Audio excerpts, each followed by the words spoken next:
Ladies and gentlemen, it's time for your Next Level Wrestling Review with your hosts, Big Ray, and the best in the world, the Vet.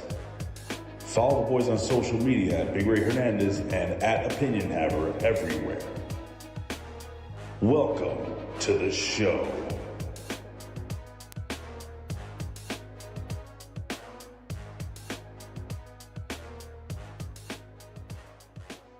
Good morning, ladies and gentlemen. Good evening, good afternoon, or good night, depending on when you are watching, if you're watching at all. All replays on patreon.com/Hami Media Group. Ladies and gentlemen, I am the pundit of the people, the man with the plan, Big Ray, here to stay to talk some lucha libre today. That's your Spanish lesson for wrestling. And ladies and gentlemen, I am not alone. No. How could I leave myself alone in this crazy world of professional wrestling? I can't. I need a tag team partner, ladies and gentlemen. Who better than the best tag team partner in the goddamn world? I got two partners. They're coming up. It's the one, the only, the Vet. Yeah, he's a Rip Rogers guy. The Vet. Vet. Rip Rogers guy. Ladies and gentlemen, we have the best in the world edition of 2K26 coming up, and the Vet is the cover. He is a Rip Rogers guy. It is the Vet, Jamie Williams. Vet, tell us about how you are going to be playing 2K26 finally after many decades of not playing professional wrestling. Video games go. I've been playing every video game that has professional wrestling in it except for the 2K series, as some people may know, but I will continue the boycott this year. Speaking of best in the world, I saw a little bit of a Punk and AJ eating the hot wings. Oh, that was so... I watched it. I didn't watch the whole thing yet. So cringy. Bad. Sorry. Terrible. I don't know, there's something weird about them. They're weird people, I guess. I don't know. I just, can we just put over the third co-host of the show, ladies and gentlemen? Just give a quick shout out to the man, the myth, the legend, the one and the only, Gary. Yes, ladies and gentlemen, Gary is here. Your day has been made brighter. He is the prince of the pachyderms. He is Team Trunk. Not Trump, Trunk. It is the one, the only, the peanut pusher of the people. It is Gary. Ladies and gentlemen, give some shouts to Gary in the chat. Oh, yeah. It's Gary. Gary's awesome. Gary's awesome.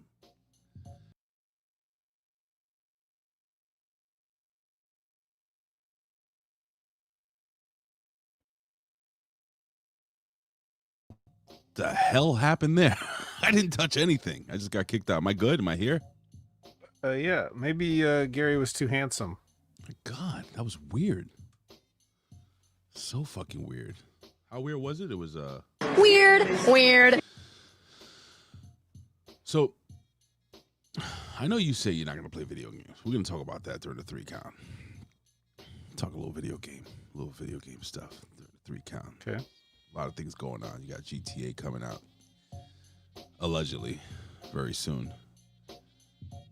I did watch more of the He-Man, the Masters of the Universe thing, and I did say this week we would discuss that a little bit in the 3 count. Then we got a little bit of pro wrestling news, not too much. So, ladies and gentlemen, before we do that, we must acknowledge me. Acknowledge me. You're gonna acknowledge me. You there, sitting at home. Acknowledge me. Oh, yeah. Ladies and gentlemen, it is time to acknowledge the chat. But before we do that, ladies and gentlemen, let us look up to the heavens. Let us thank the Lord on high, that he gave us the opportunity to hang out with Media M5, the man that got the gabagool. Of course, ladies and gentlemen, my brother from another mother, that dude Tim. And of course, the one and the only, oh, don't forget Philip Got Wood. And of course, Larry Punk. We all acknowledge you. You have been acknowledged. All right, ladies and gentlemen, let's jump right in. We got the thankful one, Michael Vasquez. Thank you for uploading the video, and thank you for being here every single week, Michael. We appreciate you. We love you, man. And we encourage you to interact a little more in the chat. We're doing that. We're doing that right now. Yeah, damn right. That's right. Look. Give him the evil face, Vet. You know who Chit is, Vet? You know Chit from the internet? Chit. You ever heard of that character? No? You will. You will after you. By next week, you will. The windiest of all Chris's, we have Chris Winland, ladies and gentlemen, who says, share. Well, like, share, subscribe, and he gives us a big, come on, hit it. Yes, boy! Kit Wilson, until people are tired of Kit Wilson's song by the end of the month. So, just remember, we said, I think me and Vet pretty much said they were always awesome. And then they ruined them. And now they made him awesome alone again. And then the other guy will probably come back. Dude, I was watching the Scorpion Death Drop that he got over and over again over the past week for some reason. I don't know why. It just kept coming up on my feed. Man, he just didn't let go of that guy's neck, did he?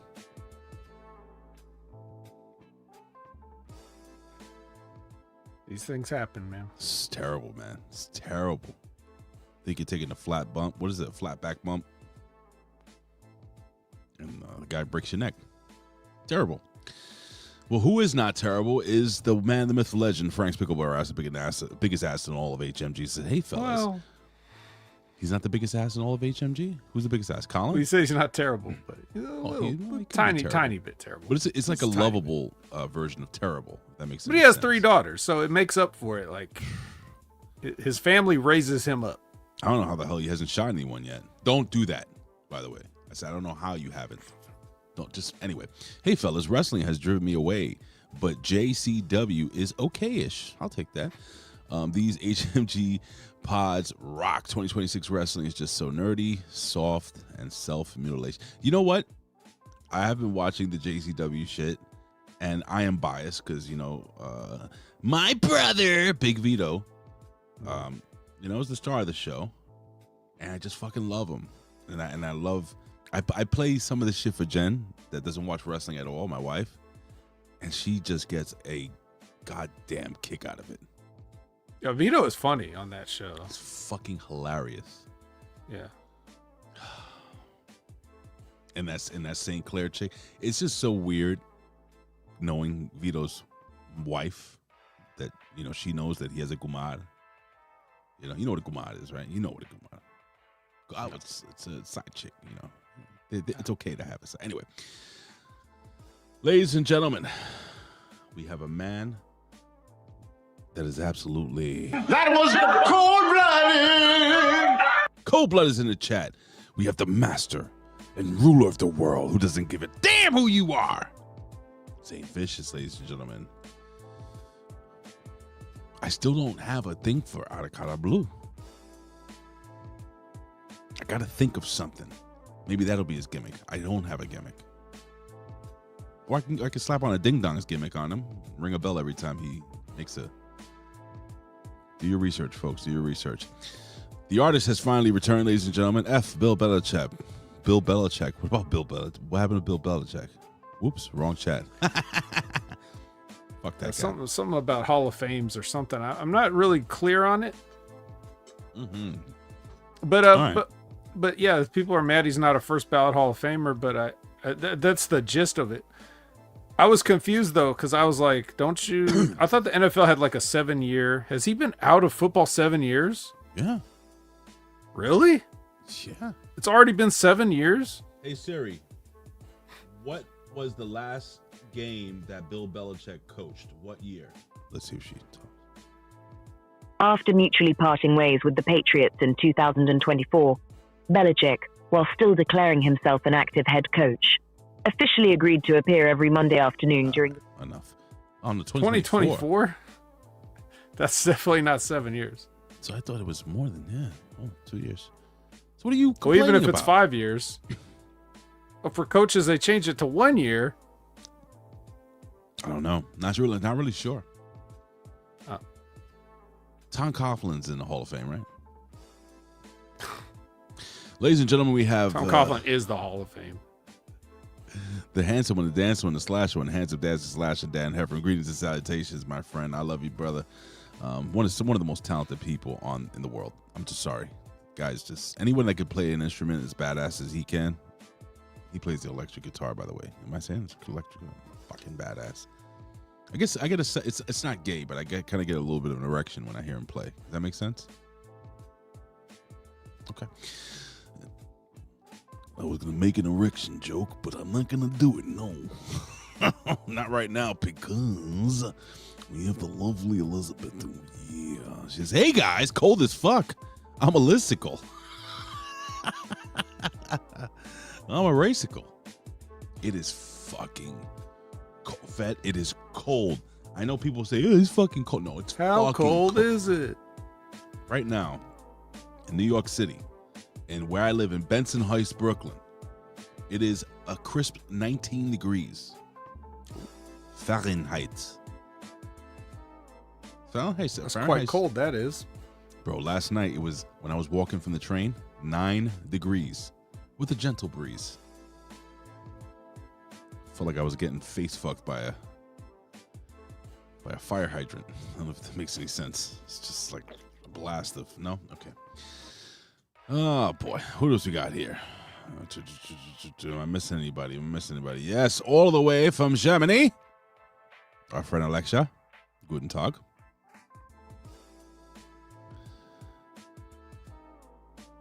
What the fuck? How do I even say this?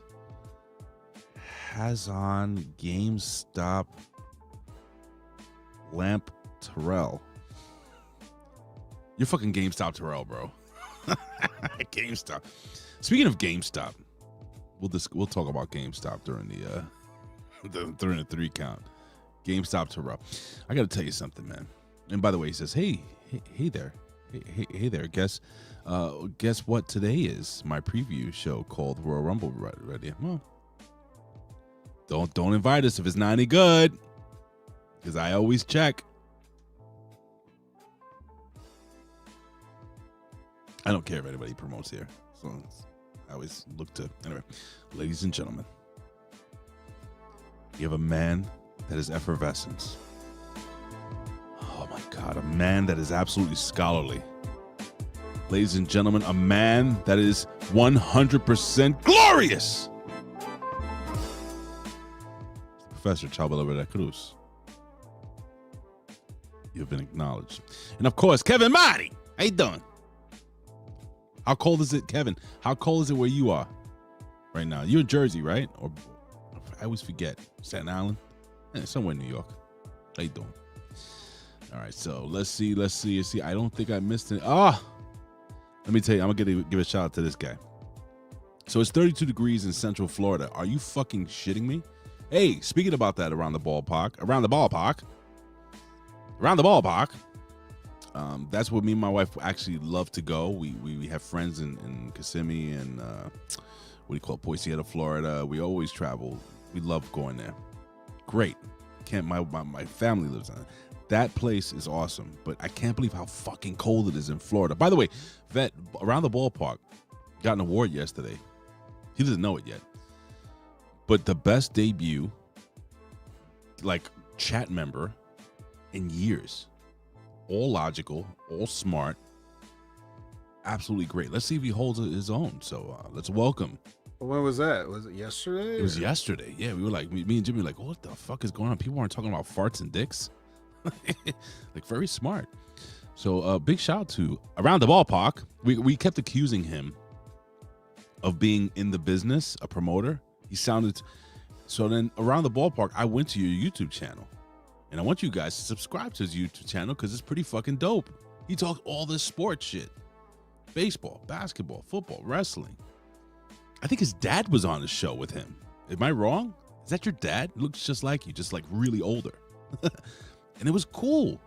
So I'm going to give a shout out to Around the Ballpark, ladies and gentlemen. And for the first time in a long time, you can get the triple Y, which is the Yeet. Yeah. And Yowie wowie. check him out. I don't know this guy from a hole in the wall. Just seems like a nice guy. I like him. All right. And that's it. That's it, Vet. The Vet's a Rip Rogers guy. I don't know if you know that, former professional wrestler. Yeah. Oh. That and a bag of chips will get you herpes. All right, ladies and gentlemen. It's time for the 1, the 2. Vet, what is it? What time is it now? Ah, yes. Sorry. It's time for the 3 count. This is the 3 count. With the latest breaking news in pro wrestling, sports, pop culture, and more. Now back to Big Ray and the Vet.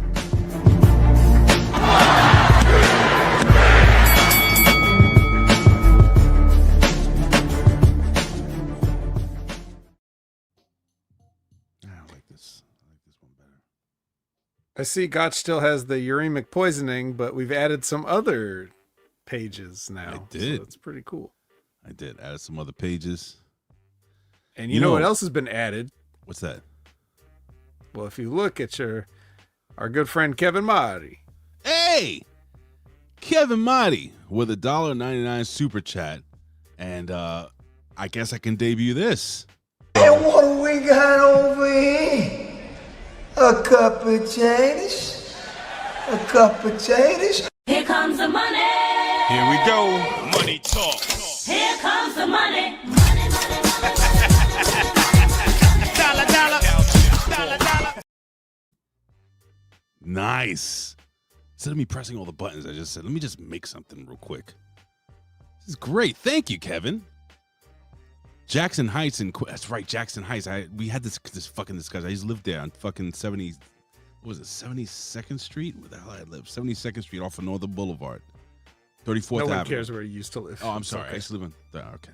Just saying. How you doing? All right. Did you like that, guys? There is a graphic. Yes. I had a drink that night. I had nothing else to do. I was like, fuck it, let me just do this. Anyway, my favorite is Mr. Krabs. So let's jump into quick wrestling news. But before we do that, Vet, I'm serious. Have you seen the screen? I know you're not a fan of WWE 2K26 or WWE 2K the series. But brother, this shit is getting sick. Like last year's version was pretty damn good.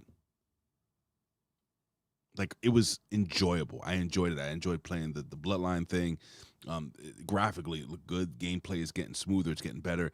Vet, I'm gonna really encourage you. And then now they have like 4 different types of editions. Obviously, your money grab, but you have your Triple H edition. You have your NWO edition, the Basic edition, the Monday Night War edition, the Attitude Era edition. I always get the biggest edition. But they came out with another one this morning. Did you see the one they came out with this morning? There's is it a 6th, a 5th? I mentioned 4th, 5th. You haven't seen it? Have the Infidel edition. Oh. Yeah. Look at the camels in the background. Yeah. I might get that one. 2 camels. Yeah. That one's it's $5. Anyone? Oh, I see. Yes. $5. That's a bargain. So you get the whole game for only $5. Yeah. It's amazing. Now, if you want any DLC, it's $89.99. Oh. Right. That's just to unlock 1 camel in the back. Oh. Yeah. But, it's neither here nor there. Anyone? Anyone getting that? Getting the Gary edition. You guys should really make... Already sold out. Oh. There's no way you're getting it. Can anyone make a Big Ray edition? It's just me crying in a corner somewhere. hating New York City. I'm just kidding. I love New York. Hurts. Anywho, so you're really not gonna. You're just not gonna do it, right? Is it like not doing it? Nope. Hold on. For some reason, I don't know if I'm getting elephantitis of the balls. I keep sitting on them. Why? Like why? Like it's a really good game. Like Give it a chance. Just give it a chance. It's been the same game. It's not the same. That's what I'm trying to tell you. It's the same shit. Oh my God. Look, I heard there was an ultra limited edition pre-order only. I just missed out on the Gary edition. The Infidel edition, what is it? So with the Infidel edition, that spoils the surprise, enter into the Rumble. Shut the fuck up. Professor, shut up. Shh. You really think it's the same? It's not the same game since... No, it's not the same game since 2022. It's been the same game. Are you excited? Are you going to play GTA if it ever comes out in our lifetime? Or are you over it? I mean, a little bit of both. I think I'm going to play it and I think I'm over it. But it's one of those cultural touchstone things. It's almost like you're required to do it, I guess. Is it though? Because I don't think I'm gonna give it a time of day. Yes, you are. No, I'm really not. I'm probably not. Well, you say that now when you have no idea when it's ever coming out. Oh, but by the man. time everybody has it, you're gonna be sitting there like, I wish I had it. Here we go again. Yeah, I know you better than you know yourself. I don't you think know. you do. I don't. You're lagging behind yourself, and I already know your future. I might get the basic, like, bare bones edition. What do you think? Well, they're not going to have 20 editions of Grand Theft Auto. They may. Good morning, Darkside Caster. He's I am your father's brother's nephew's cousin's former roommate. What's that make us? Absolutely nothing. Anyway, I don't know, man. I really do feel. I feel kind of like I don't know, like tired of fucking waiting. Even though it's supposed to be like oh my God, the greatest game ever, and fucking graphics. You know, you're gonna be able to touch her nipples through the TV. I don't know. I just not feeling it, dude. I'm more excited for WWE 2K26 and in some sports news. Maybe Aaron Judge. Some people are happy, some people are angry. Or a little annoyed because the show 26 came out. And by the way, we will review NXT after this. It's kind of like our variety show of professional wrestling podcasting. The cover guy of MLB The Show is Aaron Judge this year because they came out with this gimmick, right? And they were like, oh, you know, we're not gonna have a new, what do you call it? A new cover guy or new cover star for NBA, whatever, MLB The Show. And people were like, well, what do you mean? So people thought because it's the 20th year edition that it was going to be like every single player. But nope, it is the captain, ladies and gentlemen. Here come the Yankees. Dan, if that is a Yankees fan. How cool is that cover? Well, it's cool that he's on it, but again, second time. Yeah, this is the real cover. Yeah. This looks like shit. This is what they call covers these days? Dare you? This is just an ugly mess. Is this AI slop? It is not AI slop. Are you shitting me? Or are you joking? Are you being real? Guys, am I wrong? That's just they just don't know how to make covers anymore. What was even that? What was some of that stuff on there? And that color, like the colors are like garish, like the design that they're. That would have got a D in art school. You know, you talk about like if you were majoring in art and you had to that was your final was to make the MLB The Show cover, you would have got a D. You talk about covers being bad, but dude, I grew up with covers like this right here. Excuse me. Let's see it. Come on. I think the fact that we've had 40 years to improve upon that. Come on. You know, fun fact though. Go ahead. 40 years upon that. Yeah, like it's this guy. I'm not sure. I don't prefer the old Sega Master System box art compared to that MLB cover. Let me tell you, the cover was trash. Did you know? And I just found this out, and maybe you did know this for video game people that love video games. I found out. I was like, why were the box covers all black for the original NES with the actual, and because so back in the day when you got an Atari game, right? Now I'm that old. I used to get Atari, and I remember looking like example. One of my favorite games is Defender on the Atari. Yeah. Now the box art in that shit, you're looking at that, it looks like a fucking movie and shit. And Yeah, so, all the Atari games had like Frank Frazetta paintings as covers, and then you get it. You get the game home, and you say bleep bloop bleep bloop. Yeah, it's just squares moving around. Yeah, and so NES, what they wanted to do was they wanted to sorry, AI slop. We can't have nice thing. I know, guys. Hey. No. Batting. Number 2. I forget his name all the time, Fat. L. Robinson. Number 2. What's up, Al? Sorry, guys. It's been cold and my chest is like, I feel like I have an elephant sitting, like Gary. So anyway, so they used to fool you into thinking that you were getting like all this awesomeness. God damn it, hold on. And it's shit. So NES wanted to actually put on the box exactly what you were getting. That's an iconic design too. Just having the they call the black box series now. That's what the fans call it. And you think of the simplicity, and sometimes that's what really catches the eye. Because you're going to remember, it's like, oh, that black box, that's Nintendo, that's that new system that all the people are talking about. Super Mario Brothers, Duck Hunt, Metroid, those things. Well, you know what we're talking about here, Vet?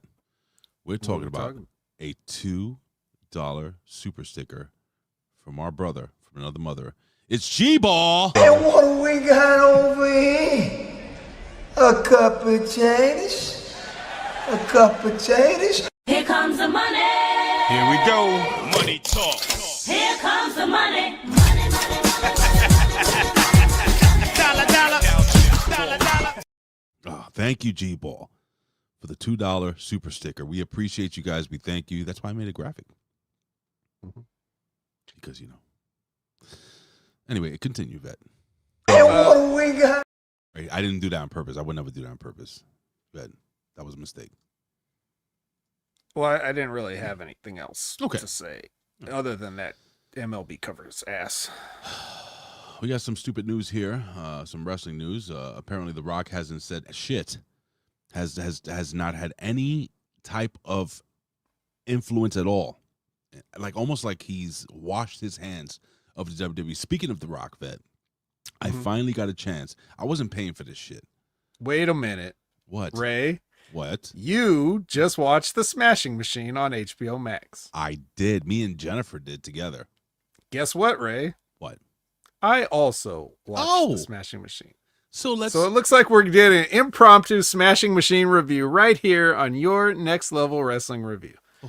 Hold on. Let me see. It's your Next Level and Smashing Machine review. Let's see if this can work here. It's all right. It's been a while, but let's see if I got this here. Let me see.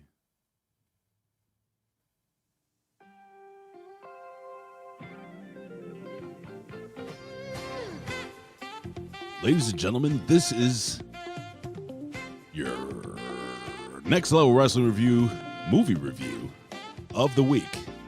Yes, ladies and gentlemen, this week, the Vet and Big Ray will review The Smashing Machine, starring Dwayne The Rock Johnson.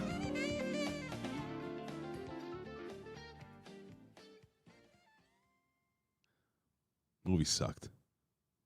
Oh, God. Short review. By the way, that was no need to take up extra time on the show. I was trying to find the old Siskel and Ebert, like because that was. You want to do a Big Ray and Vet at the movies? See that was the one that was like in the like late '90s. I don't want to play too much of it. And I don't know if they have the original. Yeah, I don't know. Anyway, so I want to hear what you think. I sat down and watched this movie, and I want to see if I agree with you, And ladies and gentlemen, this is kind of pro wrestling related. Speaking about The Rock not having anything to do with the WWE right now, and I guess he took that soul and ran with it. Yo, Big Ray and Vet, does Gary have his bags all packed for Saudi Arabia in the Rumble? Can Gary answer that question? Gary cannot confirm or deny his participation in the Royal Rumble, but as Adam Pearce had said, I don't want to get anybody's hopes up, but he did say all spots were full. So, I mean, Gary in the Rumble? Who's going to get him over the top rope?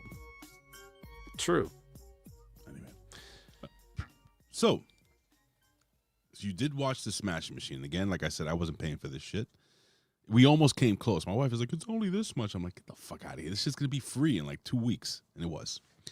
All right, so break it down, brother. What did you think of this movie? The Rock is for people that don't know really quickly, I think it's fine to talk about this. It's about Mark Kerr, former MMA star. In the early years of the MMA had evolved past that first UFC thing. It focused more on his career and pride in Japan.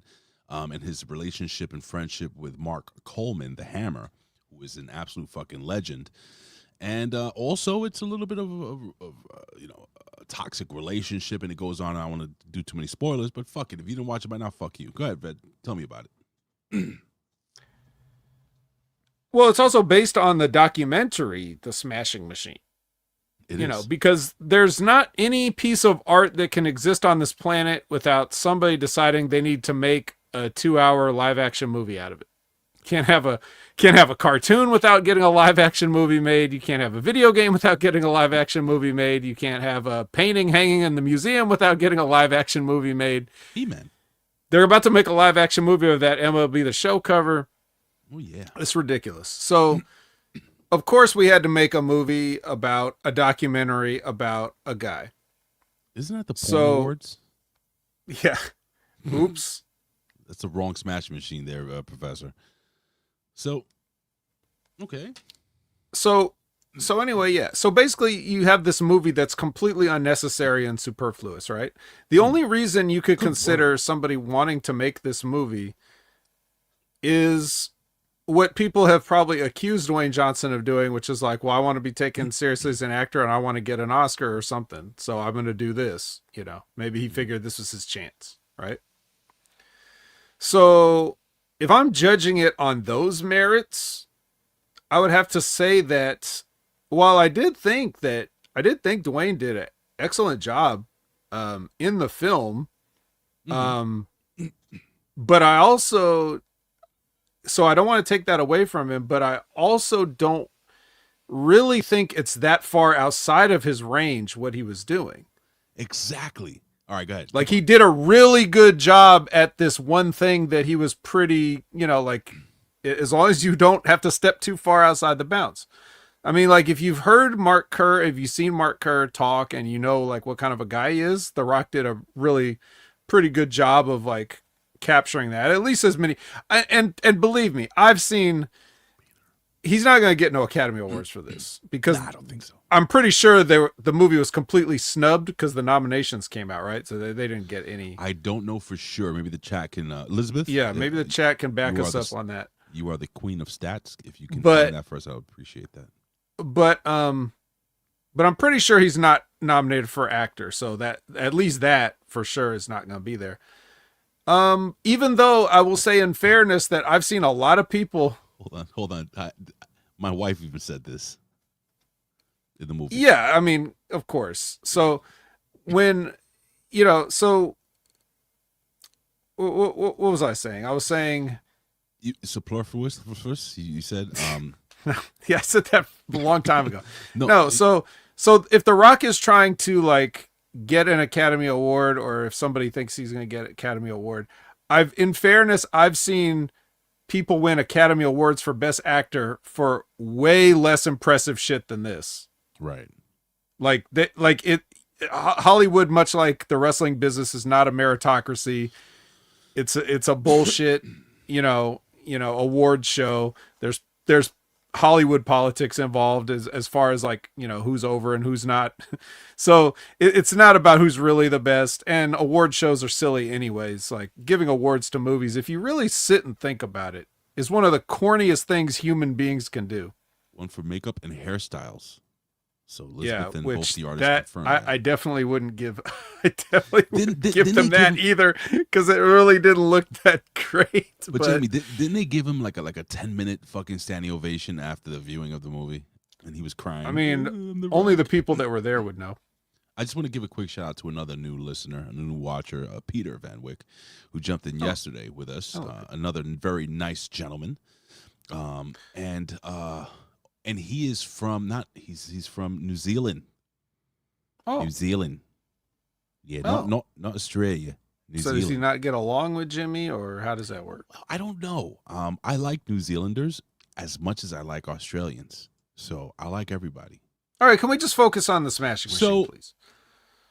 So all in all, yeah, I thought it was just to sum it up, and I'll pass to you. I just thought it was a decent, unnecessary movie. Fair. With with The Rock is now, this is his best performance. Prior to this, I would say his best performance in like a serious movie was probably Snitch, if you've ever seen that.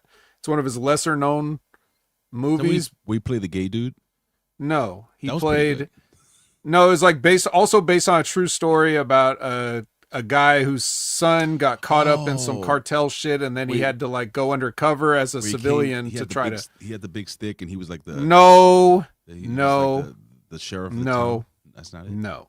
Well, he chased the kid. Yeah, and then he takes the stick and he chases the kid through the rainforest, and he's trying to get him back to the drug dealer father. Oh yeah, you're right. That is the one. That's like 5 of his movies. That's 5 of his movies rolled. And that's the one with the giant monkey and the giant lizard, and and they had to climb a skyscraper, and there was an earthquake, and he jumps from one building to another. Right. You know the movie. And Jack Black was there. Yeah, he's like doing all this shit. Yeah, I know. Serious. Oh, we have a serious question, real quick. Do New Zealandra consider themselves Kiwis? Thought I heard that somewhere. We're gonna have to ask Peter that. I don't know for sure. A kiwi is a fruit, and a kiwi is also a very small bird, a small flightless bird. A kiwi's delicious. Kiwis are fucking delicious. Vet, did you? I want to ask you this specifically. Okay. At the end, when the movie ended, right, the final scene where let's just say he's in the shower, right?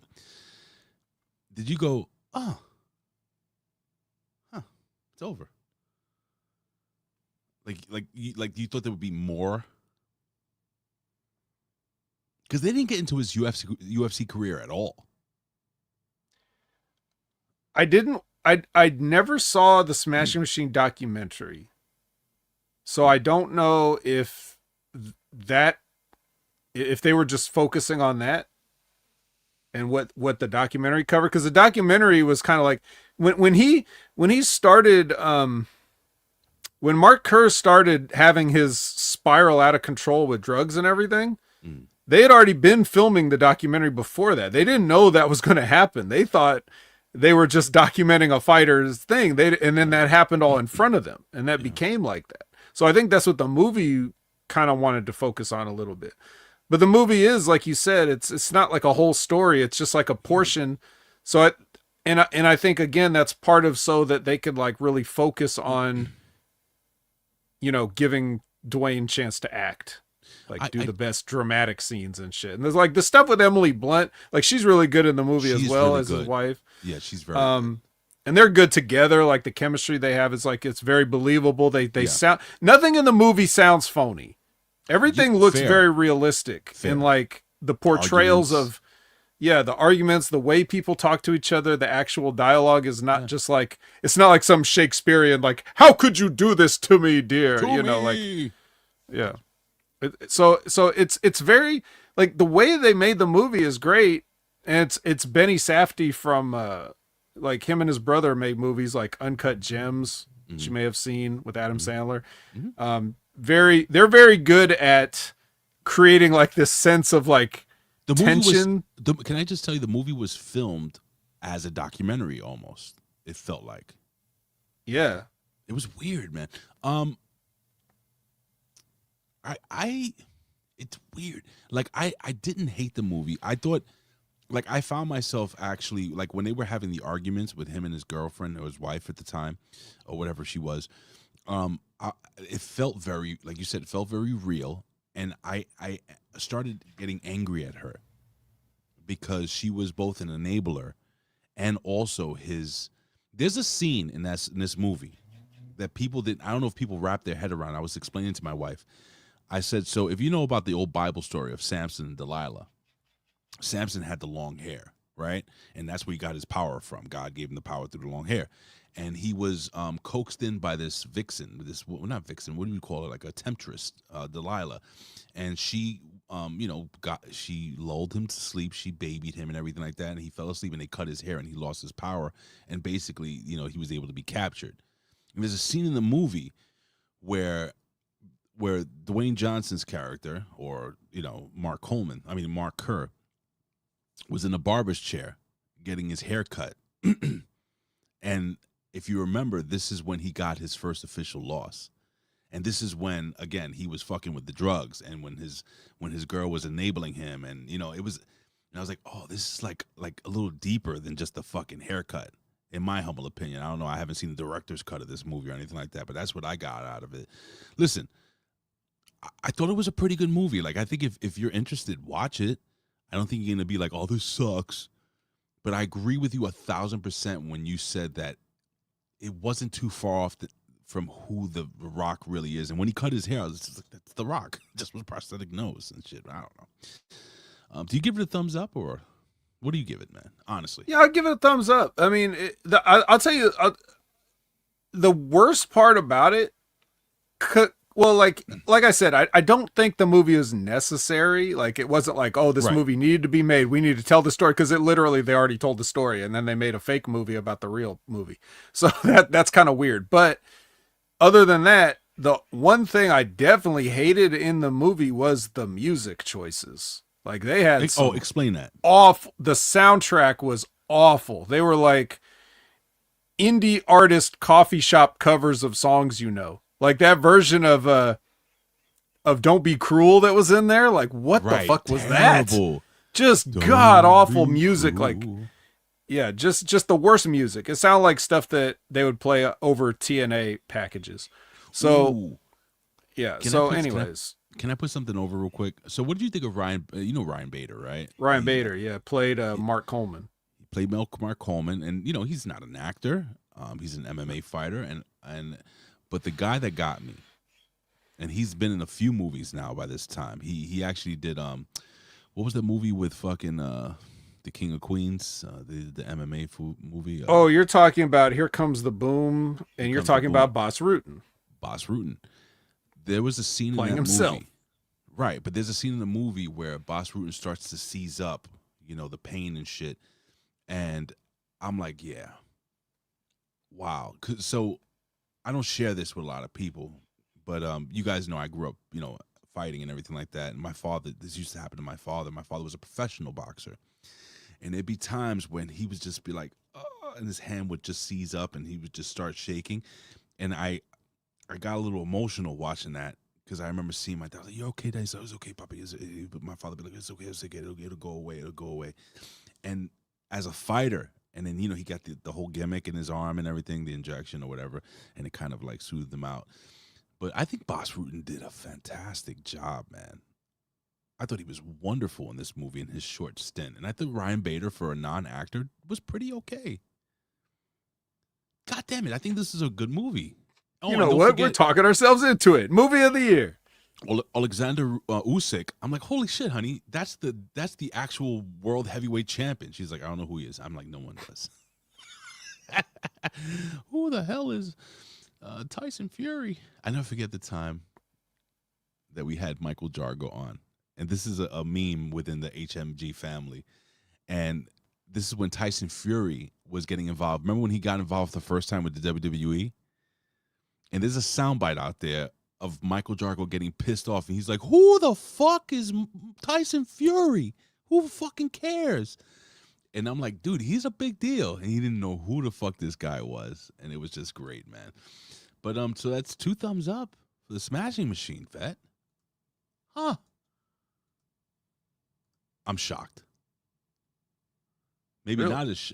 not as shocked as knowing that WWE 2K26, we did talk about that, is coming out March 13th. My birthday is March 15th.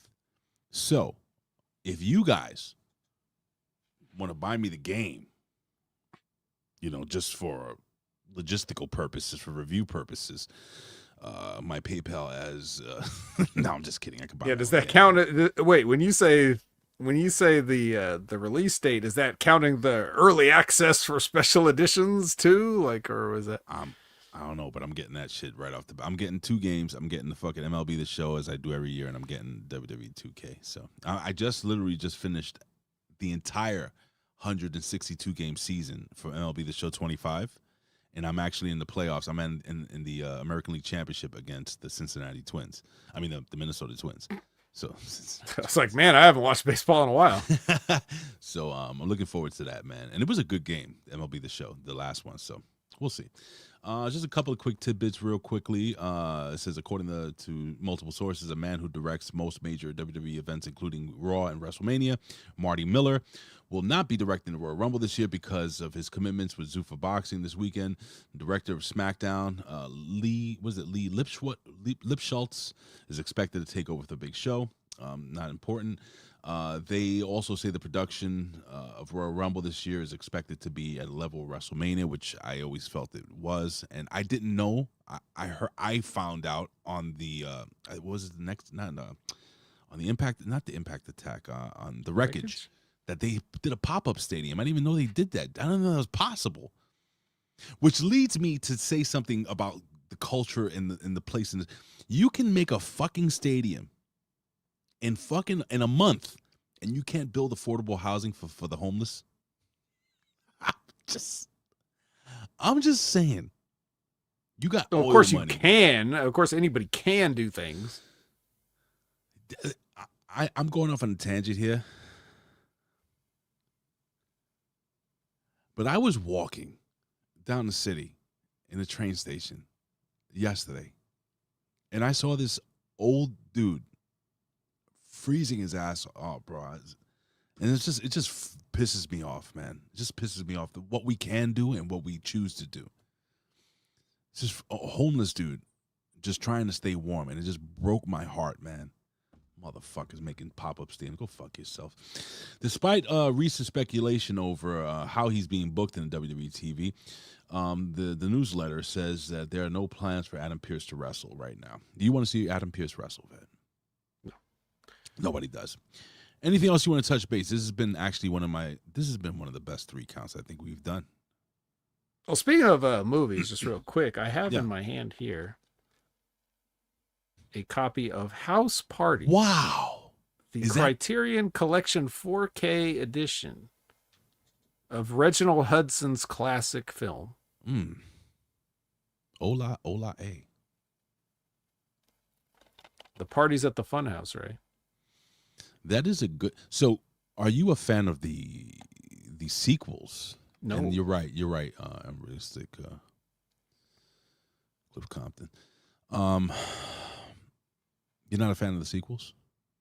No, they're absolutely all terrible. House Party was even the Pajama Jam was just not nearly on the same level. What was the movie with the house with the Kid and Play? Class Act. Now that's funny. That's funny, but if you rewatch it, right? Because I think I went to the movie theater with my girlfriends and my friends and stuff at the time to see it. Boy, that shit was. It is silly. It is like the Fat Boys movie with all the cartoon sound. Well, Class Act was a nice little comedy. I wouldn't put it on the low tier level. I watched that movie many times. Duncan Pinderhughes. Not this Kmart shit you got on. Kmart. This is J.C. Penney's top of the line, buddy. It's a good movie, man. Good movie. But you know what's good, Vet? Speaking about old times, Vet, it's good to go back in the day.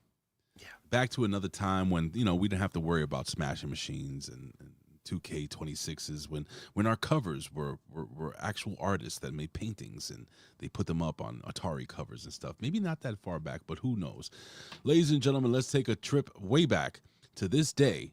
Oh, wait, I forgot to fucking do this gimmick. Unbelievable. Let's take a trip way back to this day in professional wrestling history. Hit the music.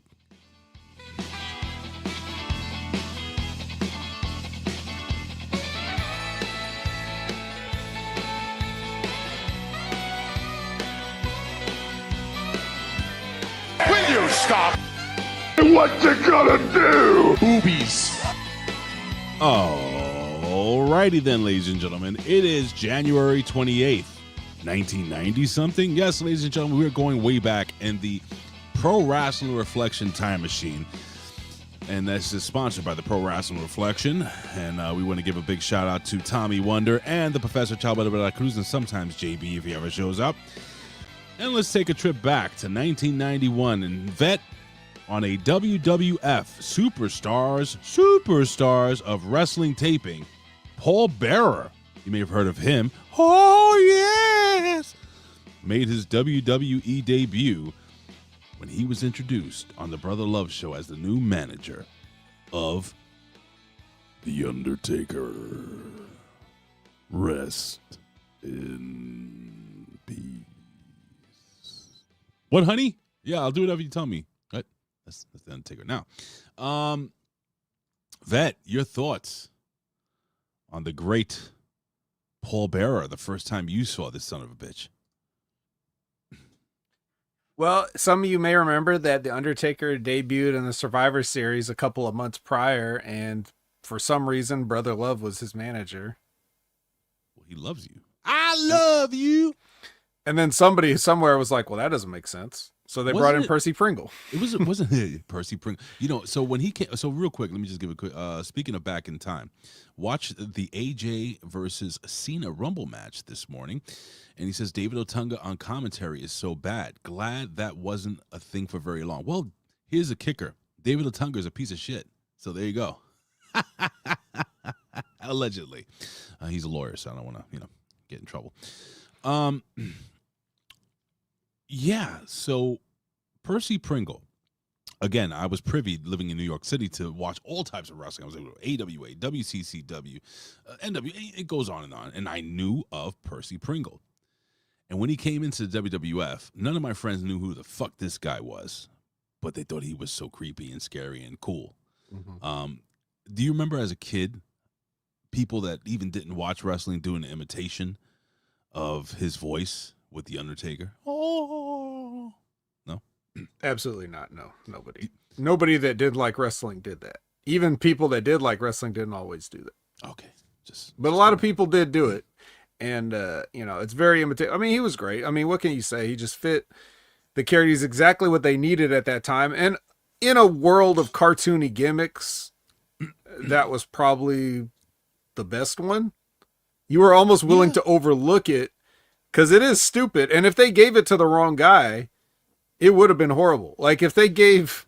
If it was originally supposed to be The Undertaker. There was supposed to be another wrestler, right? Am I right? Maybe around the ballpark. Maybe you know. Probably, but I forget. But yeah, if they had, if they had given Mark Callis the Damien Demento gimmick and they gave that guy the Undertaker gimmick, then we'd be talking about 30 years of Damien Demento and the Damien Demento streak and all these other things because it's about the guy. I just want to give a quick shout out to our friend Mandir. I know Kenny F. and Powers jumped in late. Just want to give a quick shout out to you. And don't forget our friend Peter and Around the Ballpark. I was a fan of Paul Bearer. I think he unrealistic Cliff Compton. A big shout out to you.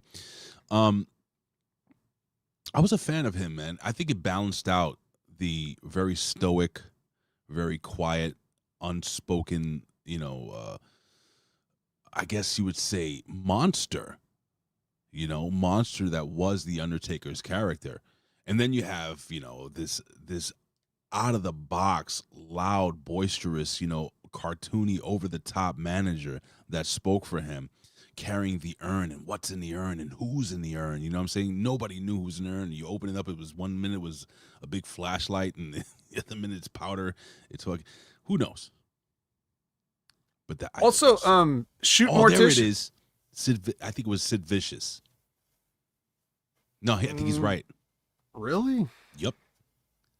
I do believe you are correct. Maybe the professor can correct us all, but I do think it was, or was it Dan Spivey?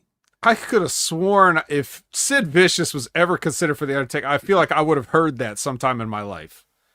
But Paul Bearer was the guy himself was a shoot mortician. Yeah. Shoot mortician. And his which character would have never mattered. It never came into it. But, it's nice to know that there's a little bit of authenticity there. But, let me tell you, knowing him from World Class Championship Wrestling and that territory, he was an awesome manager. He was like a very flamboyant, almost like a Bobby Heenan-ish, but like a little bit of a, a little twang, if you know what I mean. I loved him. I thought he was a great manager, and man. So totally different than Paul Bearer, right? You would just have yeah. Totally different. You would just, that just goes to show like the versatility, of how he could completely make a different character and not just do the same thing from territory to territory. Rest in peace, Paul Bearer. Yeah, they killed him. They killed him long before he actually died. Remember when they put him in the cement, they did. The cement crypt? They just murdered him on pay-per-view. The Dudley Boys, I guess. Was it the Dudley Boys? They pulled the lever. So. Wasn't the Undertaker? Didn't the Undertaker get? Well, the Undertaker did it, but it was because of the Dudley Boys or something like that. I don't know. Whatever. It doesn't matter. It was stupid. That's gotta be Kane. Let's go to 2002 of February 28th, and in a confrontation between WWE storyline co-owners Vince McMahon and Ric Flair on Raw, McMahon threatened that he would bring the New World Order to quote unquote poison WWE if Flair did not agree to sell his share to him. This was the first ever mention of the iconic WCW faction on WWE TV. They, Scott Hall, Kevin Nash, and Hulk Hogan, would make their WWE debuts as a group in the following month at No Way Out. I remember this like it was yesterday. I remember the chat forums because, we didn't really have, we didn't have Facebook, we didn't have Twitter. But you would go to the chat forums, and I remember people saying, "Oh, No Way Out, NWO, it was going to happen." At that time, were you wrestling already? 2002? No, I always forget. You weren't wrestling. So were you still watching the product at that time? Okay, so were you excited at that time? And then give us your feelings in retrospect of how it went over about the NWO and WWE. Yeah, at the time, I thought it was. Actually, the Undertaker role was going to be given to John Nord, a.k.a. the Berserker. Interesting. Okay. That could have worked. But anyway, go ahead, Professor. I'm sorry, Vet. So, yeah, I was excited from the standpoint of you're mixing two worlds. It's like a worlds collide situation. You're seeing the NWO in the context of WWE. I'm sorry. Where are you going, Kevin? Are you going to interrupt for every single comment? Sorry. Like literally anybody's comment? You're just going to cut me off for anybody's comment? Why don't you tell me how you feel about? Oh no. Why don't you tell me how you felt about the NWO coming in? No, I asked you. I'm sorry. I got bored talking. Sorry. Can you please not make this awkward? No, I pitched it to you. No, but seriously, your thoughts on the NWO, and in retrospect, what did you think of their run in the WWE? And I'm sorry for interrupting. That wasn't right. Well, I mean, it's clearly not what it could have been, but it was a good idea to bring it in because, again, isn't that the same thing? What? All right. What's next? What are you talking about? What's next? What are you talking about? What's next, Ray? What's next on the agenda? Well, you didn't talk about the NWO. Nobody cares what I think about the NWO. Just fucking move on. Oh, Jesus, man. You really? You're about to have no co-host in 5. Are you serious? 4, 3, 2, 1. All right. I guess we do the show for the rest of the show by ourselves here. Unbelievable. All right. So WWF's Royal Rumble took place at the AT&T Center in San Antonio, Texas. The Royal Rumble match itself came down to 2 Texans, Shawn Michaels and The Undertaker. Interesting. The 2 engaged in a match within, let me see. I don't remember this match. Do you guys remember this match? I don't remember this match. Let me see. Blah, blah, blah, blah. Eventually, The Undertaker eliminated HBK to win the match, and the Dead Man was the first ever, let me see, what is this? The Dead Man was the first ever man to enter the Royal Rumble, entry at number 30. Interesting. I don't remember that. Don't remember that. Let's go to 2017 NXT TakeOver in San Antonio, Texas. This was back in the day when NXT was, in my humble opinion, the better show. I loved NXT. I thought NXT was a much, much better show than WWE. As a matter of fact, if you guys remember, NXT at the time, oops. What the hell am I doing here? NXT at the time, why is this not? There we go. NXT at the time was putting forth a lot better pay-per-views than WWE. Am I wrong here? Much better pay-per-views. I don't know what to tell you guys about the vet. He got angry, and he's really gone. This show might be over before it even started. Let me see something. Let me text the vet. Will you jump? Anyway.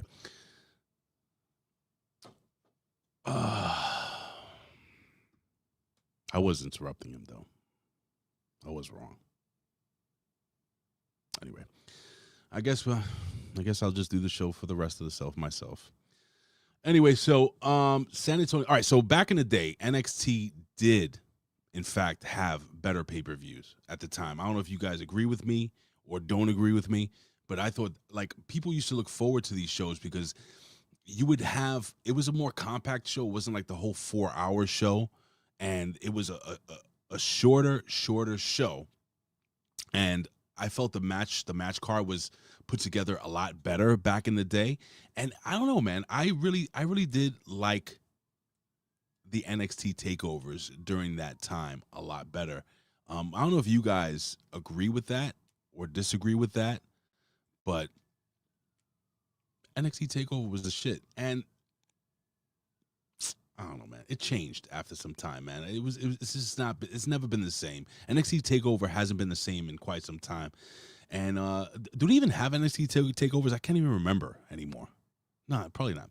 Anyway, let's go to 2018. History was made at the Royal Rumble pay-per-view from the Wells Fargo Center in Philadelphia, Pennsylvania.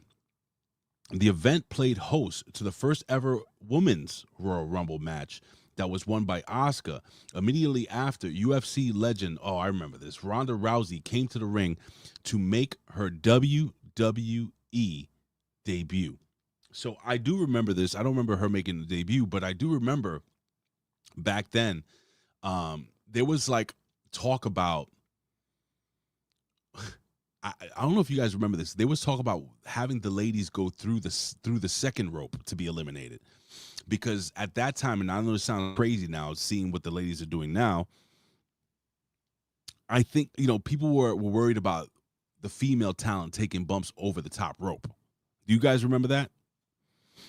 Let's see what the artist here says. Says, early days NXT were better, but talent was more indie transplants than development. That's true. But I remember that, man. They were like, oh, you can't take bumps over the top rope. So they were really, really considering not having the women go. I think they were going to have them go through the second rope, but neither here nor there. It is what it is. But yeah, Asuka did win the first ever females Royal Rumble. let's go to 20. Oh, that's about it. That's about it. We're about to jump into NXT, ladies and gentlemen. But I want to know your thoughts on the Royal Rumble. Leave it in the chat. It's my favorite. It's always been my favorite. Well, WrestleMania was always my favorite, but the Royal Rumble really took. What does it say here? Let me see. Yo, Ray was watching Slaughter versus Warrior. Been and the artist says I still advocate for no over the top rope bumps for women. I don't normally agree with Cornette, but I mean, you know, you got these ladies now doing everything. I mean, I don't see why. I mean, it's a battle royal. You got to go over the top rope to get eliminated. And if you want, in my humble opinion, artists, if you want to have everybody on an equal plane, if you want to say women are equal with the men, so on and so forth, they got to go over the top rope, man. And Elizabeth says Rumble's always been her favorite. This year, it feels like there's no excitement. I think the Professor, I think with the Professor and Jimmy and the Vet were all three saying that, yeah, man, you know, there hasn't been really much, and that was on the wreckage, if I'm correct. There hasn't really been a build to the Royal Rumble this year at all. It's almost like it's almost like a sideshow not a sideshow, like a speed bump on the road to WrestleMania, if that makes any sense. I don't know, man. I mean, it is what it is. But Royal Rumble has been one of my favorite pay-per-views in quite some time. So, with that being said, ladies and gentlemen, why don't we hit the music monkeys in the truck? As we always do, let's do some notable birthdays here. We got Shark Boy, born in 1975. And that's the fishing line, because Shark Boy said so. Remember with the clam juice? It's disgusting. Sheamus. Oh, yes, the Celtic warrior Sheamus, born in 1978. And Saya Sanada, I don't know who that is. She was born in 1988. And ladies and gentlemen, it is time to break down NXT. But that was this day in professional wrestling history. And now, ladies and gentlemen, it is time for NXT. Hit the music.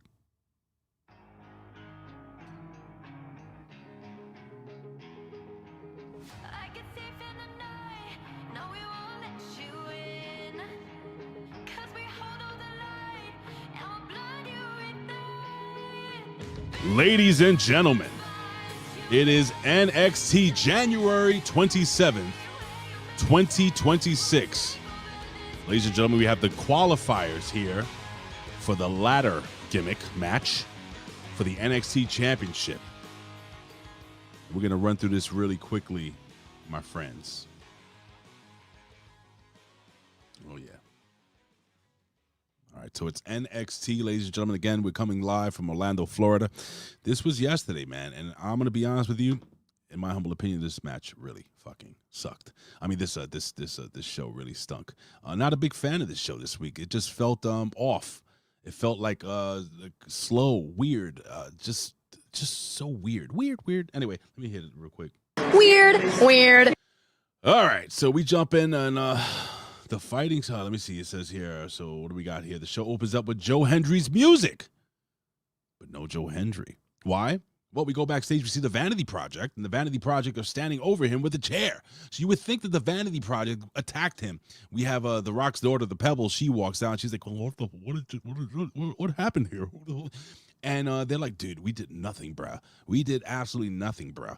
And she's like, I don't believe you. And they're like, bro, you know what? He's dead. So can we wrestle? It's weird.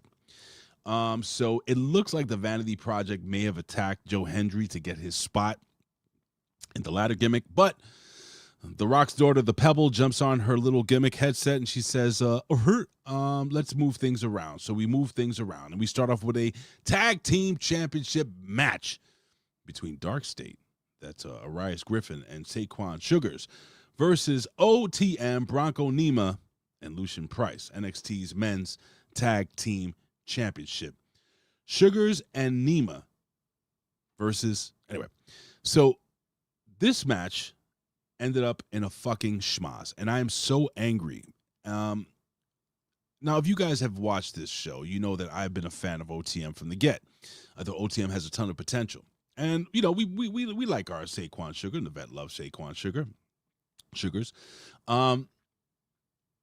Man, OTM took like 80% of this match. What am I talking about? ATM literally, in my humble opinion, dominated this freaking match. Dominated it so much. The way they booked this match, they had OTM, those two tag teams looked like they were on two different levels.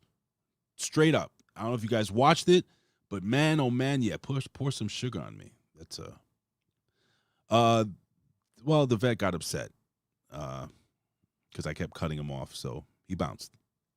It's the truth. So, you know, I was wrong. I tried to apologize, but, you know, I asked him to come back. I sent him a text, and I guess I'm blocked now. So this is a Next Level Red show, Next Level Wrestling show with just me. And I don't know if I'll be back next week. This may be the last show. Who knows? Like AJ Styles. We'll see. It is what it is, man. It is what it is. All right, so DarkState was totally outclassed during this match. And I'm talking about dominated, physically dominated. Even the big dude from DarkState, what's his name? Osiris Griffin. That dude was getting tossed around. And OTM looks like the real deal, man. I know they almost got killed before. When I say killed, they almost got buried before. They were losing a lot of matches. They had their manager with this girl, you know, the freaking, Jaida Parker. And they tried a little bit of everything, but so far so good, man. And I don't know which Bronco, not Bronco, Nima. The other kid, Lucien Price. Boy, that guy is a hoss, bro. And he moves, and Lucien Price, he's the bigger of the two. An OTM. That kid, man, he plays to the camera. He screams, and there's just so much energy that comes from that kid. I got to tell you something, man. Seriously, really, really, really good. I thought this was a damn good match. But, of course, the jerk-offs, the Vanity Project, they come in and interfere in the match, and, of course, we get a effing disqualification, and then we get a whole bunch of people jumping in. We get freaking Chase U jumping in. We get DarkState. Anyway, everybody and their grandmother, every tag team starts beating each other up, so I guess you know where this is leading to. It's probably leading to like a fatal 5-way or fatal 4-way for the tag team title or something like that. I guess we'll see. Anyway, and also we had Hank and Tank. They were watching backstage on the TVs for quite some time. Hank and Tank are backstage. We get the Culling, and they attack. So the Culling came down. Oh, yeah. I forgot to mention that. The Culling, they actually came down, and they actually attacked the tag team champions while all this was happening. So that's why I'm saying it's going to be one of those elimination tag team gimmicks where they go for the title. I don't know. We'll see. We get footage of Nikkita Lyons.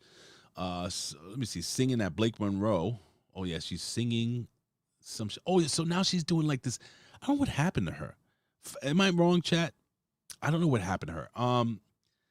So Nikkita Lyons, number one, she looks fantastic. She lost a ton of weight. She's in great shape.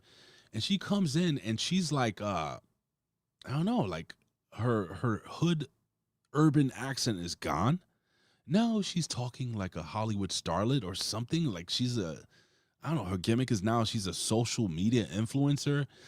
Still got the big cans, but the yams in the back seem to have decreased a little bit, but still extremely hot. And she sees Blake Monroe, and she said, look, Blake, you should have your own chant. You have your own theme song, so on and so forth. And she's like, you know what? I'm going to go kick Jaida Parker's big ass just for you. So we get this match, Jaida Parker versus Nikkita Lyons. And I got to tell you, man, Nikkita Lyons didn't look too bad. Jaida Parker did a little bit better. Jaida Parker goes over, hits her with the Cobra Twist powerbomb, and beats her for the 1, 2, 3. Now, post-match, we have Blake Monroe. She appeared on the Tron on the couch. She tells Jaida Parker, nobody takes the spotlight away. Nobody makes me bleed my own blood there, LaFleur. Nobody. So she did recover. Yeah, that's correct. So she recovered from the ACL, leaned, and she's leaning into her music roots. I don't know why she didn't do that in the first place. Nikkita's your number one. Is that right, Dan Heffron? Okay, I can see that. And the artist says, we all won with that match. I had to replay. Oh, you guys are you're just perverts. Is that what it is? It's fine. Listen, Nikkita Lyons is gorgeous. Jaida Parker is gorgeous. Both, I'm telling you, Nikkita Lyons look great in the ring, and I'm glad that she took the weight off. Yeah, I'm more in. I guess I would say I'm more into a thicker chick, but she still got some size and stuff. I mean, she looks great. Anyway, so I guess we're leading to that Jaida Parker and Blake Monroe gimmick match coming. Anyway, we get let me see. We get earlier today. We get footage of Tavion Heights congratulating Elio LaFleur. Excuse me. And and Eli Knight on their NXT debuts. Lexis King and Channing Stacks Lorenzo and Ariana Grace rolls up. So King says the newbies should take advice from Heights because he has squat. So basically, he's burying Tavion Heights because Tavion Heights is like, hey, new guys, congratulations, you did good. It's you got to be careful around here. There's a bunch of sharks. And Lexis King comes out and is like, dude, you suck. You haven't really won anything. And to be honest with you, not to side with the heels, but I think he's kind of right. I mean, am I wrong? I mean, what has Tavion Heights really done? I don't know, man. But back from commercial, we get the Elegance brand, and they cut a promo backstage. And I got to tell you guys, and listen to the Impact Attack with the vet and Brandon. That manager for the Elegance brand, I don't know what it is about him. I don't know if you guys have seen him. He is just I don't know what it is. Something about his voice, the way he talks, it all gets under my skin. He is the worst ever. Maybe it's just me. Neither here nor there. So anywho, we get Zarya. She's on the phone with Soruka, and she's like, dude, where are you? And she's like, I'm doing stuff without you. And she just gets mad, and it's like this whole lesbian couple thing, and she throws down her phone, even though they're not a lesbian. I don't know what they are. They're best friends? I don't know. It's a little more than best friends, in my humble opinion. He is doing his job. You're right. I mean, I'm supposed to hate this guy. And who's the tall homosexual man that's standing behind them? I don't know who that guy is. Mr. Elegance, I guess his name is. Anywho, we get Thea. All right, so we get Thea Hale, who rolls up on Zarya, and she's like, hey, listen, man, I know how it is to have friends in the business. I got screwed over here. And I'm paraphrasing. I got screwed over here and there. And, so Ruka sucks as a friend. And Zarya's like, don't talk about my wife. I mean, don't talk about my friend that way. So that's the way that went. And I guess they're going to have a match later on. We get All Ego, Ethan Page, who rolls up on Myles Borne. And Ego's basically saying, listen, dude, you need to listen. But he can't listen. He's actually kind of deaf. But in neither here nor there, you got to listen to me. You have to listen to me, my friends. Because you gotta be more, you gotta be tougher, you gotta be crazy, you gotta do what you gotta do to win. Myles Borne, another cheese sandwich in the words of the vet. All right, so Ricky Saints rolls up and he's gonna do some front row commentary, I guess. Anyway, Dion Lennox makes his entrance, and then back from commercial, we get Ava Rain on the phone, and she's telling someone that she supports whatever decision they make. So she's probably calling Shawn Michaels or Triple H or whoever her boss is. The Vanity Project roll up and they say, look, man, how's Joe Hendry doing? Is he hurt? We didn't do it. We didn't do anything. And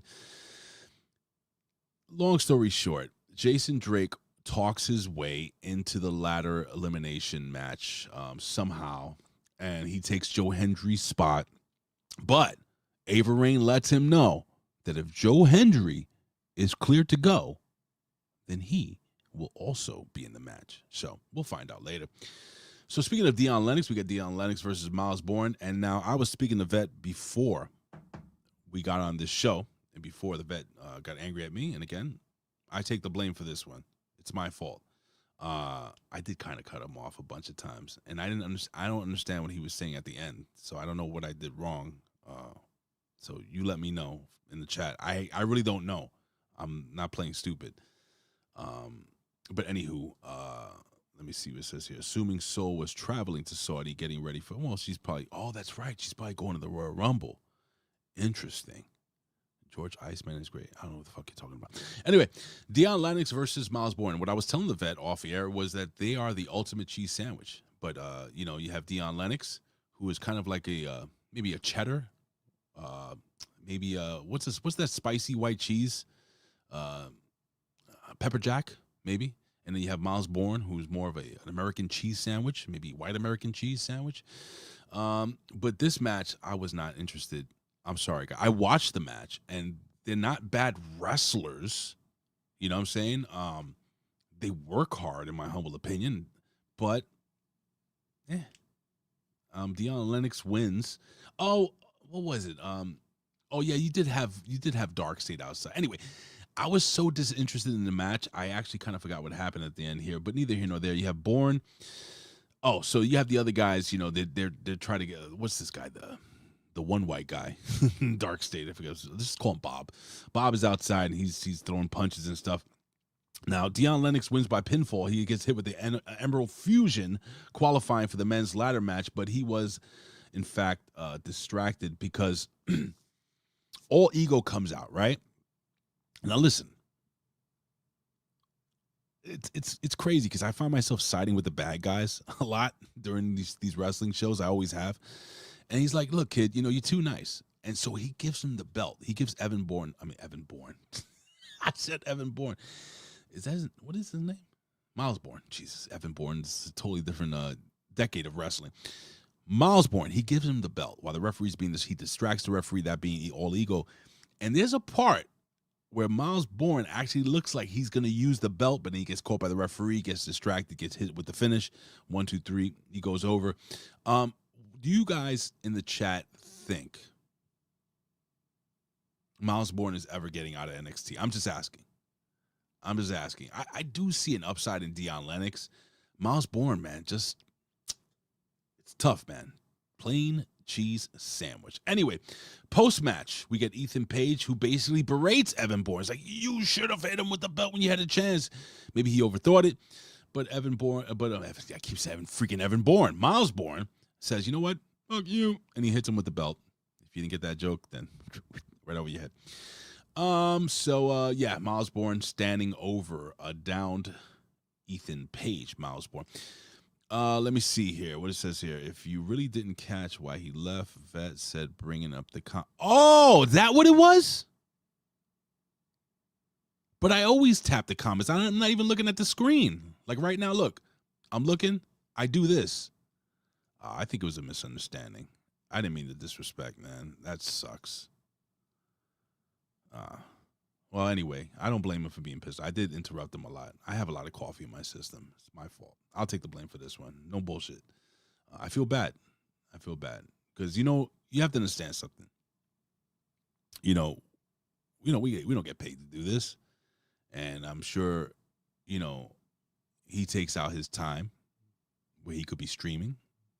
He could be sleeping and resting or working. And I get it. Just trust me. I've been in his shoes, and, it is what it is. And hopefully he comes back next week. And if not, then I guess either I do the show solo or I don't do the show at all. I'll let you guys know. Follow me on Twitter at Big Ray Hernandez. Anyway, let's get over that. I shouldn't have even been talking about that here. But I didn't get what the hell I did at the end, and now I get it, and I can see it now. Now that the rain is gone, I can see clearly now. Anyway, neither here nor there. Ricky Saints is chatting with Ava Rain. Let me see. Oh, okay. Yeah. So Ricky Saints is chatting with Ava Rain about a problem with Keanu Carver. And Tony D'Angelo rolls up, and Tony D'Angelo finally speaks. And he's like, hey, why did you bail me out? What's going on over here? Like Kevin Marty would do. What are you doing over here? Anyway, why did you bail me out? And Ava Rain says something that I don't understand. I wish I had the vet here to kind of bounce off of me with this one.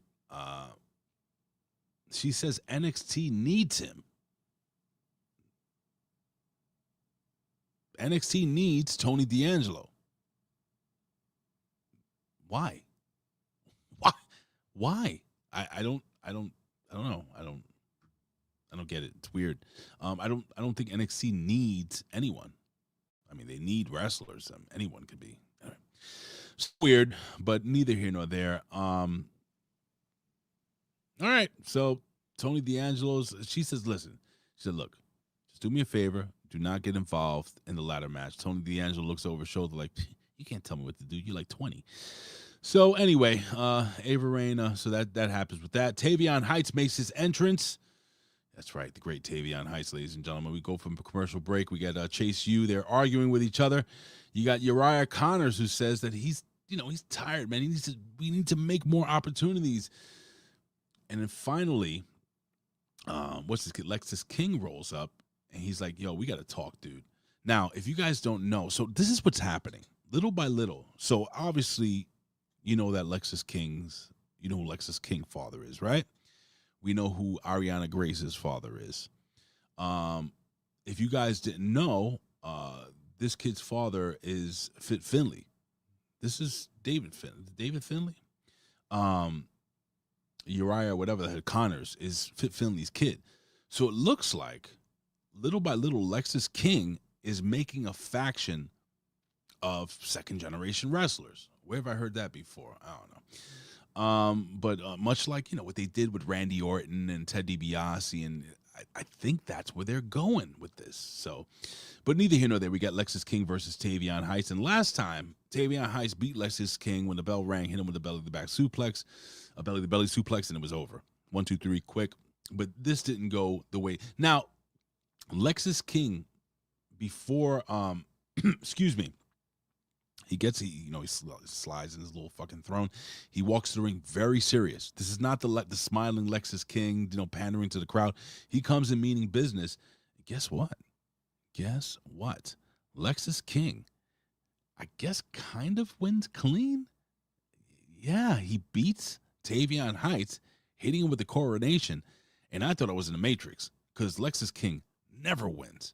And he won tonight. So will Lexus King be leading a faction of second-generation or maybe third-generation wrestlers? Interesting to see. Let's see what happens next week. We see Zarya. She's getting ready, backstage. And then we get back from commercial. We get a package celebrating Finn Balor's career, so on and so forth. We get Thea Hale versus Zarya.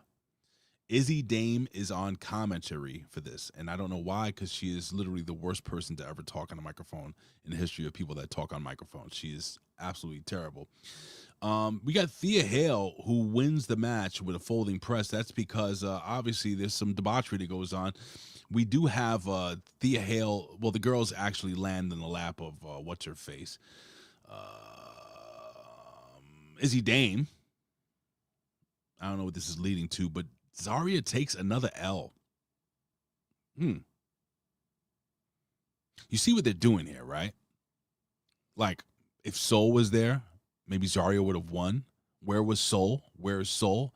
They're making Soul out to be the bad girl. And I know me and Vet spoke about this, a whole bunch of stuff. I mean, they're making Zarya out to be the bad girl. Like, maybe she's going to be the one to do a heel turn. But I beg to differ, man. I think, hear me out.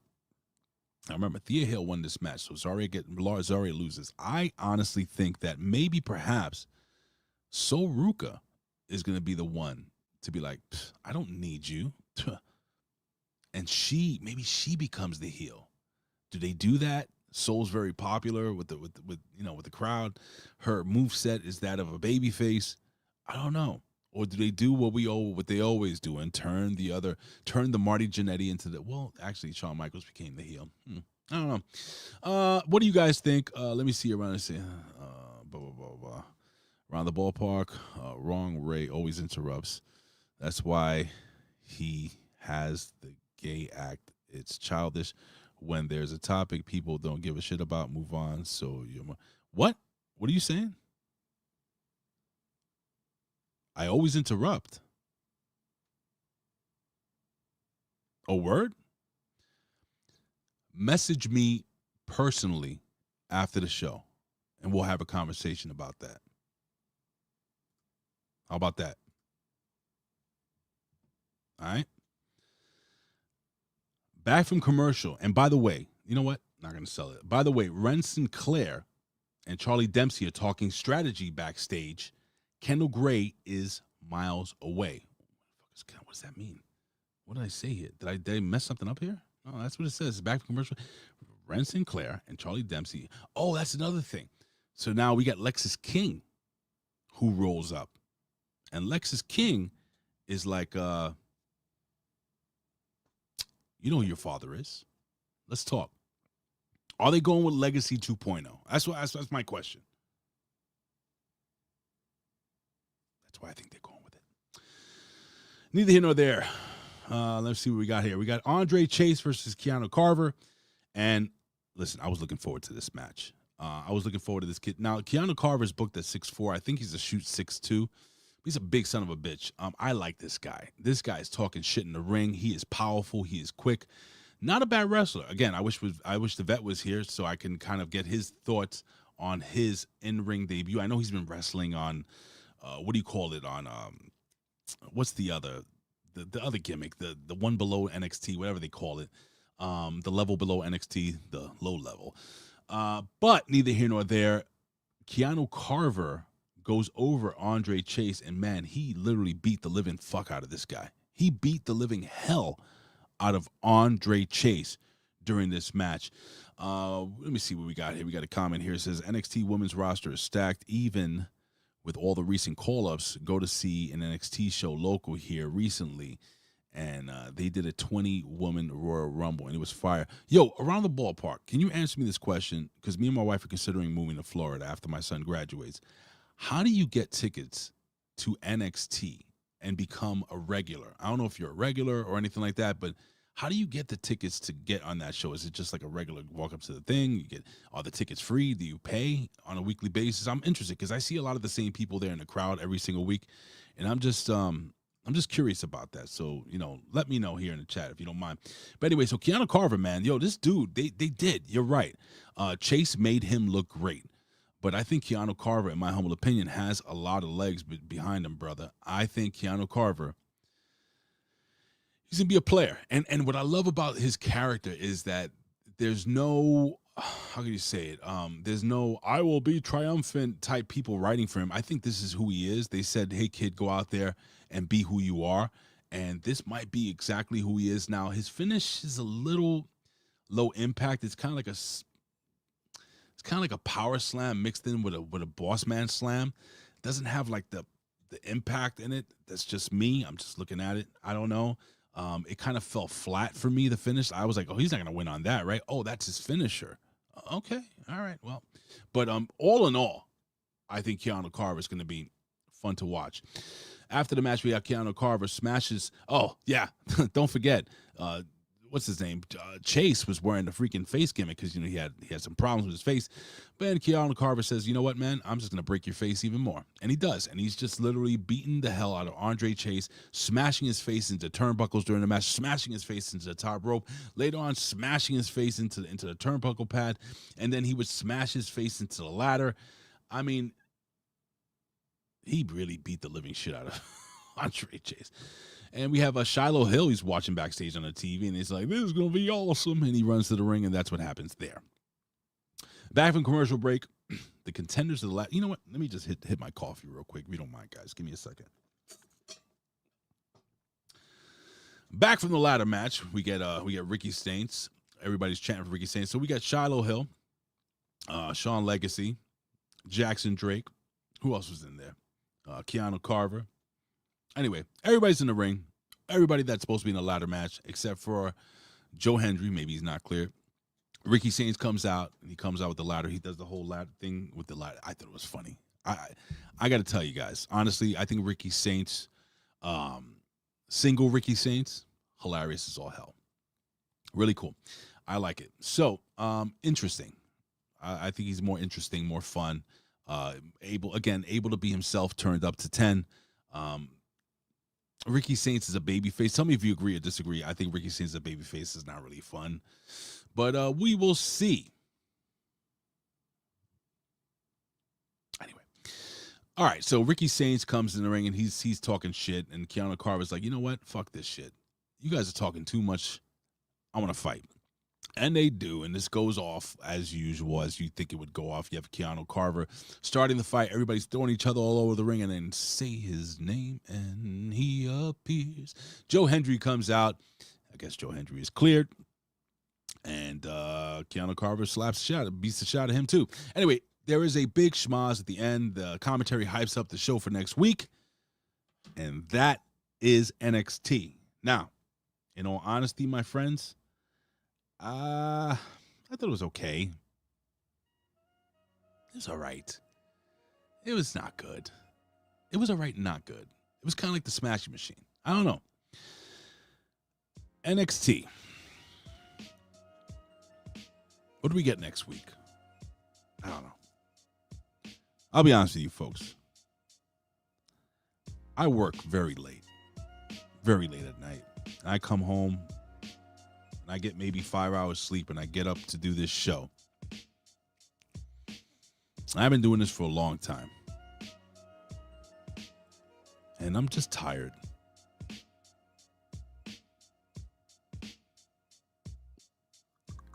Maybe I don't come back next week. I'm being honest.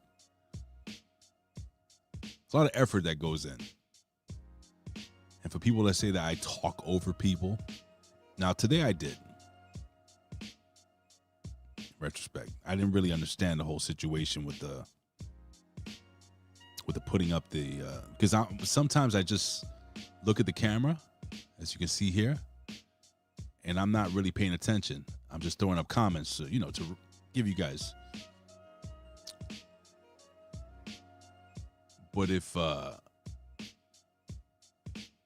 disrespected Jamie today, it's my bad. I'm man enough to say that. I feel bad that, he jumped off the show, but hey, I try to do what I do. I used to do this by myself all the time. I used to run OneWrestling.com. I used to review Impact, Impact Wrestling. I would do 2-hour shows by myself. Good numbers. But I just think this show is better with me and the vet. So if you want to hear the vet, maybe hit him up on social media. I texted him.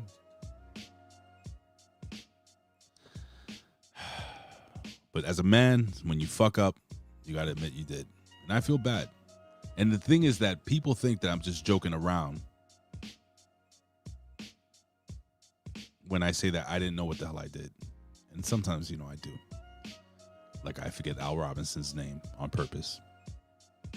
But I wanted to apologize to you guys out there for the awkwardness of the situation today. I want to apologize for my unprofessionalism. And I just don't know if I want to do this anymore. Who am I kidding? I'll be back next week, whether it's with or without the vet. But I'd rather be with the vet. It's a much better show. So that's about it. I think that's fair. And I wouldn't sell it if it didn't happen live on the show. You know what I mean? That's fair, right?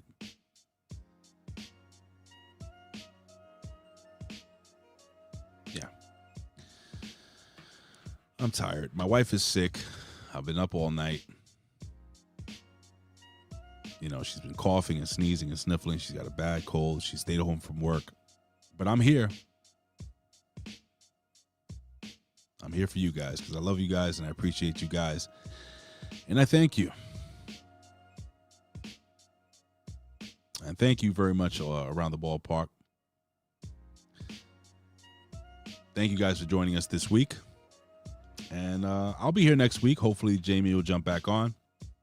And people fight. But like I said, I know you say stop personalizing it, but now I feel bad because it was on me. What are you going to do? Anyway, guys, don't forget, guys, let's just jump right into this real quick.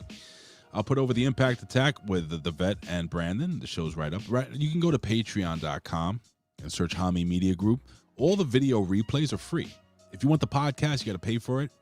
But the video replays are free. You can check it right now. So if you didn't miss the Impact Attack, go back and check it out. Check out the Smack Attack. Check out the Monday Locker Room. Check out the Wreckage. This week, the Professor jumped on late. Professor, Jimmy, Vet. Oh boy, what else we got here? Hey, we have affiliate shows like not that one. The Stevie Richards Show. Our friend Stevie Richards. Putting him over. My brother, Stevie Richards. Timmy Baltimore, Limping Ain't Easy. And, of course, Wrestling with Rip Rogers. You can check that out whenever the hell it comes out. And, of course, My Sister from Another Mister. My sister. April Hunter with The Ace Show. Check it out. And the Pro Wrestling Reflection. Now, let me see what it says here. This week. Oh, I didn't make a thumbnail yet. I didn't have time. But this week. Oh, yes. So they are doing a podcast. It's a Pro Wrestling Spotlight. And it's going to be the liberation of Virgil. Remember that gimmick with the $1 Million Man DiBiase? And the liberation of Pez Watley. So it's a 2-for-1. Liberation of Virgil and Pez Watley. I don't know what the hell they're talking about, but I can't wait to listen. Tommy Wonder and the Vet. Me too. I hope she feels better. Have a good day. Thank you, Around the Ballpark. Thank you, guys. Thank you, artists. Thank you, Kenny F. and Powers. Thank you, everybody that's in the chat, man. I appreciate you guys. But you got to check out the Pro Wrestling Reflection again, guys. It should be up maybe tonight. I don't know. I got to take care of my wife. She's really not well. I'm tired. I haven't slept much last night. It is what it is, man. Try to keep the energy up, brother. All right, guys. See you next week. Will I be alone? I don't know. I don't know. I don't know. I hope not. Later, guys. My fault. Then you shouldn't have said it.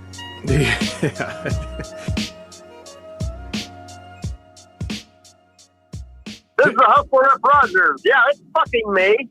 Yeah, and listen to the fucking Hameen Media Group. That's Ben Hameen Media Group from Rip Rogers. Go get him and go fuck yourself.